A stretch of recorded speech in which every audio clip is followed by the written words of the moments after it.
Bom dia, boa tarde, boa noite, você que assiste o nosso canal Diálogos Arqueológicos, seja bem-vindo.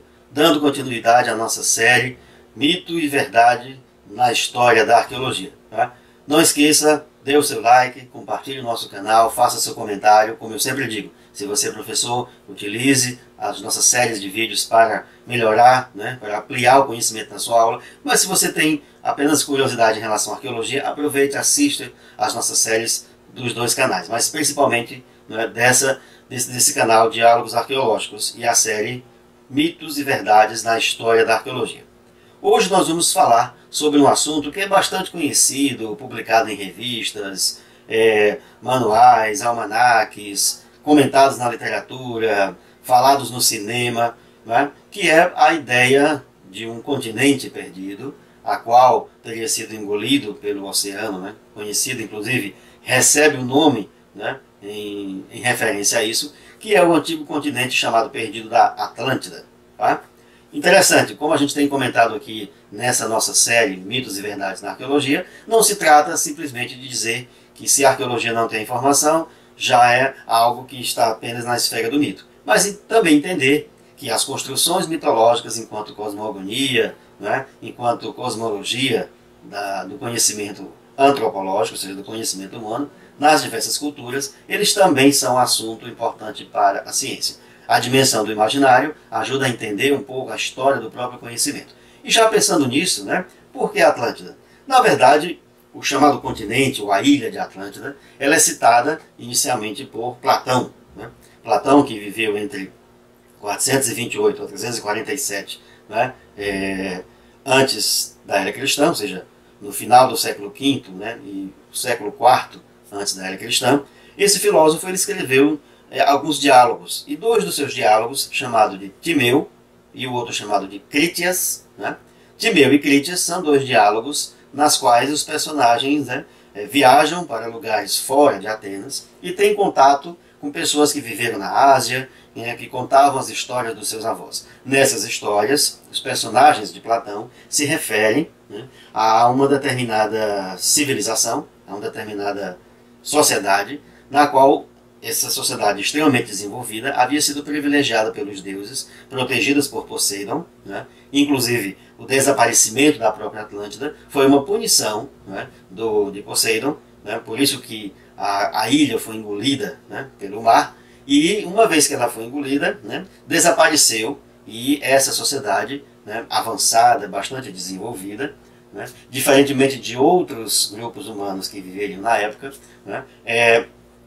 desapareceu e não deixou vestígios. Na verdade, os diversos comentaristas, filósofos da nossa modernidade, ao se referirem a Platão, também consideram o fato de que o autor, naquele contexto, estava se referindo a uma certa crise, principalmente aquilo que em grego chama-se stasis.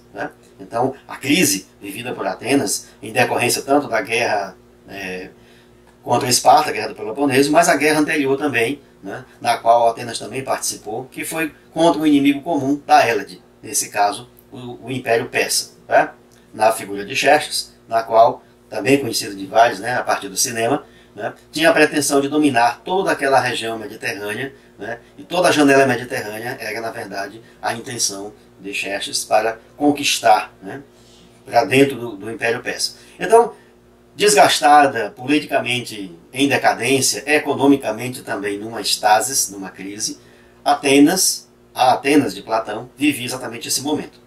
Então os analistas consideram, tanto historiadores quanto historiadores da filosofia, quanto filósofos platônicos e neoplatônicos, analisaram durante o século XX, que na verdade o filósofo estava se referindo a uma sociedade ideal, era uma figura de linguagem, essa figura de linguagem acabou sendo entendida como sendo uma sociedade que realmente existiu. Independente das crenças de algumas pessoas, e aqui não é a intenção nossa, mas é apenas situar como isso é transposto para a arqueologia.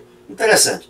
No final, ou seja, no último quartel do século XIX, ou seja, nos últimos 30 anos do século XIX, um pesquisador, que é um incentivador, um pioneiro da arqueologia portuguesa, chamado de Sardinha, ele é muito citado pelos historiadores portugueses, historiadores da arqueologia também, como sendo um autor que, à medida que ele encontrava esses artefatos, que hoje sabemos né, fazem parte do final do período paleolítico naquela parte da Europa, que é Portugal, né, naquela região mediterrânea, e obviamente o início de uma fase chamada de Mesolítico. Então, com a diminuição dos glaciares, né, com o degelo resultante do final da última glaciação, várias áreas estarão abertas para a ocupação desses Homo sapiens.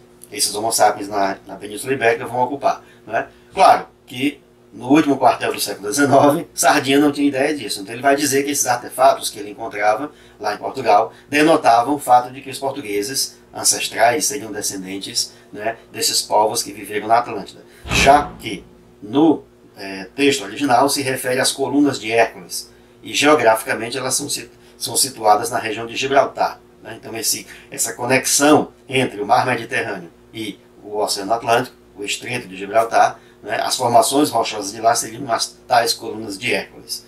Né? Trabalhos como o de Sardinha vão ser difundidos no restante do mundo, mas bem antes mesmo dele, no século XV, né, com a invenção de Gutenberg da imprensa, um dos livros, além da Bíblia, né, que serão publicados, né, ao final do século XV no contexto da Europa, inclusive em latim, né, é exatamente a tradução do grego para o latim, impresso, né, do Timeu e Critias, ou seja, os dois diálogos de Platão. Então, por aí você tem uma ideia de como, né, na esfera do imaginário, à medida que essas obras publicadas a partir do final do século XV e durante todo o período da colonização portuguesa e espanhola, diante de uma imensidão, né, continental encontrada nessas navegações, cresceu o interesse de autores em relação à Atlântida. Tá? Como nós vamos dividir essa parte da série em duas partes, né? Nessa primeira parte eu queria chamar a atenção para essa informação. Né? Então, a história da Atlântida se passa a partir dos escritos dos diálogos de Timeu e Critias de Platão, no século IV antes da era cristã, vai sendo conhecido ao longo da cultura ocidental. A primeira vez, né, a tradução do grego para o latim, né, ou seja, dos originais em grego, para um texto em latim, editado na forma impressa no final do século XV, né, e durante o século XIX, várias sociedades europeias, inclusive portuguesa, faziam referência a artefatos antigos, associando esses artefatos antigos à existência da civilização da Atlântida, e que, né, ela havia deixado marcas, né, na cultura, inclusive também na formação desse povo.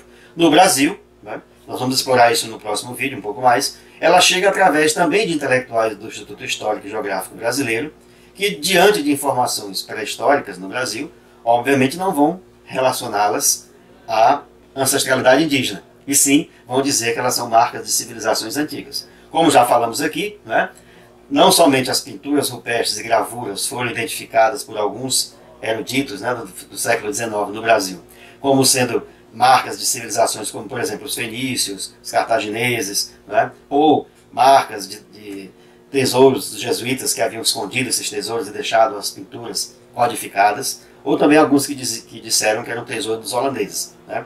Na verdade, a história de Atlântida, para vocês terem uma ideia, né, aparece num livro publicado em 1928 por um escritor, né, cearense, bastante conhecido, foi diretor do Museu Nacional durante muitos anos, Gustavo Barroso.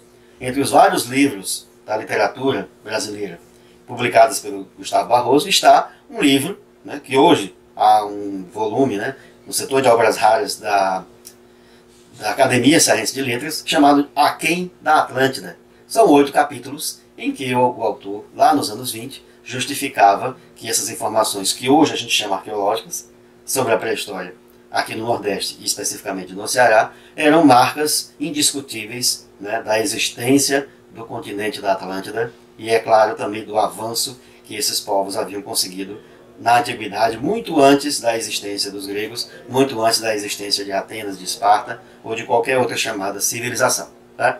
Então, nessa primeira parte vamos ficar por aqui. Aproveite, dê o seu like, compartilhe o nosso canal. Né? Até o nosso próximo vídeo do canal Diálogos Arqueológicos e a nossa série Mitos e Verdades na História da Arqueologia. Um abraço a todos.